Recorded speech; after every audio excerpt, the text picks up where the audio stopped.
welcome to Correspondence, the show where we bring you the best France 24 reports around the world. This week we're going to India, El Salvador and South Africa. But first to Brazil. The country is still fighting soaring coronavirus infections. Only the United States has a higher death toll. And the situation is currently particularly bad in the city of Manaus. There, doctors say they're running out of not just beds, but oxygen as well, as Pierre Leduff and Fanny Lefer now report. In this hospital in the Brazilian city of Manaus, family members wait in anguish, some even camping outside for days.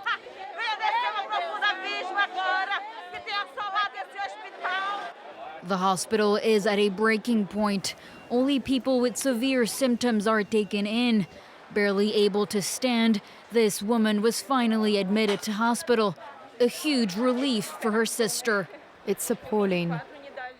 I went to 4 different ICUs and I had to raise my voice so that they take her. Thank God. The city is now running out of oxygen tanks. This resident has had to resort to a private supplier to find oxygen for her grandmother. Scientists believe a new variant of Covid-19 could be responsible for a spike in cases. Eduardo Sena, whose entire family has been hospitalized, is preparing for the worst. They managed to find a bed halfway across the country. It's just too crowded. There's just one nurse for 40 patients. The state of Amazonas has begun transferring patients to other regions on planes provided by the army. This as the government of Jair Bolsonaro has come under fire for being too slow to react. An emergency hospital is now under construction and will be able to accommodate 70 patients.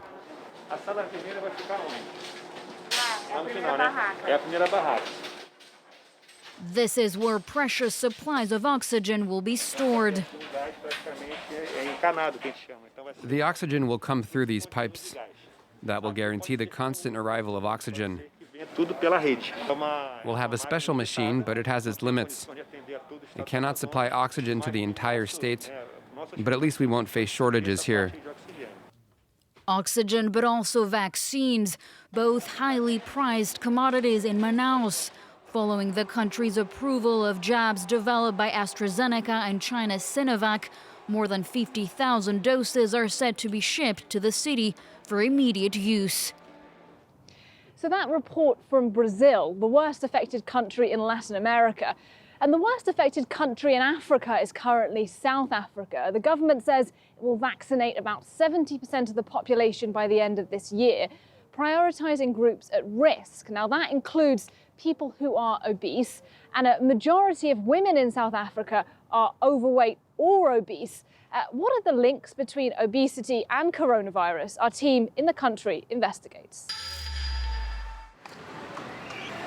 The average South African is obese. 1/3 of men and 2/3 of women in the country are overweight. Those falling into these categories have been disproportionately impacted by COVID-19, and researchers are exploring why. At the University of Pretoria, this professor explained to us that being overweight can damage the immune system, making it not only easier to catch COVID-19, but also much harder to recover. People with obesity were 2 times more likely to be admitted to hospital because of the severity of their disease than people that were not obese. And they also found that there was a 50% higher probability of mortality. Diabetes and hypertension, conditions linked to obesity, are also risk factors. South Africa's overweight and obese are now being prioritized for COVID vaccination as a vulnerable group. All of us have a sense of personal anxiety, where we now wish to know at which point can we say we are, safe. South Africa's obese have struggled to lose weight during lockdown. On the contrary, most gained weight in 2020, according to a new study led by a giant of the country's food industry. Eating habits for many have taken a turn for the worse. We were able to map out exactly what people were eating more of, less of, and what we found is that salt, people were having far more salt intake than is recommended, and snacking. What was surprising for me particularly was the portion sizes. What people felt was a normal, healthy portion was far too large. Obesity is a public health issue. Seriously addressing it could help in the fight against Covid-19. To El Salvador now on the programme, a country which 6 years ago had the highest homicide rate in the world. 1 in 1,000 people had been murdered that year. A truly shocking statistic. Now the situation is much better. Why? Well, as Laurence Calaver now reports, it's allegedly to do with a shady deal struck between the government and some of the country's most notorious gangs. Here's his report. Gang members handcuffed and put on display for the Salvadoran media. It's an image police want the public to see. El Salvador has recorded a drastic drop in homicides since young 39-year-old President Nayib Bukele took office in 2019. In downtown San Salvador, the capital, the atmosphere has indeed changed. Pues específicamente en este año es que ha bajado bastante. Que antes no se podía venir uno ni a sentar. Aquí era bien peligroso antes. Y mira hoy todo el mundo está en fiesta. The many gang clashes fueling El Salvador's endemic violence have dwindled in the past 2 years. But many are skeptical of this respite. Among them is Pastor Mario Vega, who is well known for his work with young delinquents. En los barrios no ha ocurrido ninguna dinámica, ni de parte del Estado ni de parte de las pandillas en sí, sino que la baja en homicidios se debe a un acuerdo que hay entre el actual gobierno y la alta dirigencia de las pandillas. But the secret is out. Carlos Martinez is an investigative journalist. He helped to make public 100 official documents, which proved very embarrassing for the government. Estos documentos describen una serie completamente anómala de visitas de funcionarios de gobierno a la cárcel de máxima seguridad para sostener reuniones con líderes de la Mara Salvatrucha 13, que es la pandilla más grande de El Salvador. They reveal how the government offered special favors to improve life in jail. In exchange, gang leaders have agreed to rein in their men and support the president's party in the upcoming legislative election. A pacted truce which could be broken at the first disagreement, unleashing more violence. Yet according to the head of the National Police, everything is under control. En gobiernos anteriores han habido iniciativas de las treguas, de trabajar conjuntamente con los grupos criminales, pero en lo que es el liderazgo del señor presidente Nayib Bukele, yo doy fe que a mí en ningún momento me han dicho, mire, va a ir a trabajar con líderes de grupos criminales. All the negotiations, truces, and secret deals show one thing. Criminal gangs have managed to become key players in Salvadoran politics.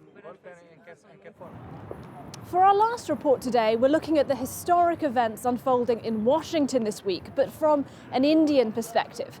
Kamala Harris is now not just the first woman and the first person of colour to hold the vice presidency, but also the first of Indian descent. And among the Tamil Brahmin community in South India, the news has been greeted with pride and with excitement, as our team in Chennai now reports. Thousands of miles away from the White House, in the South Indian state of Tamil Nadu, temple priest Janki Raman is overjoyed by the news from Washington, D.C.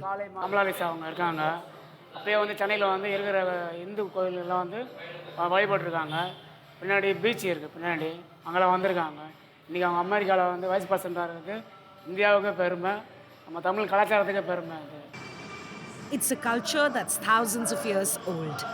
Many in the community here credit Harris's success to the ancient value system she was born into. So the ascent of the Tamil Brahmins to greater heights, it has born from thousands of years of Sanskrit education.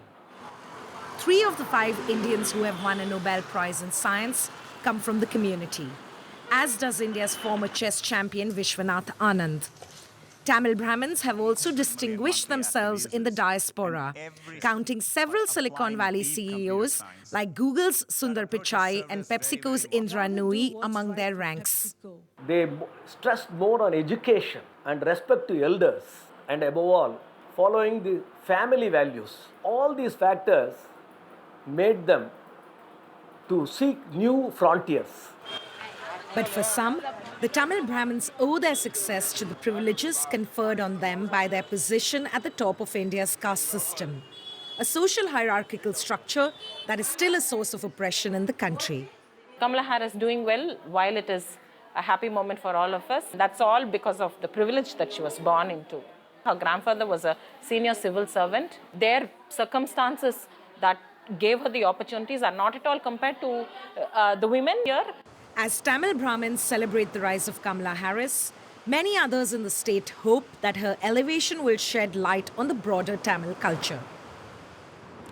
Well, that's it for this week's episode. Thank you very much for watching, and we'll leave you now with some images from the Biden-Harris inauguration, and we'll see you next week.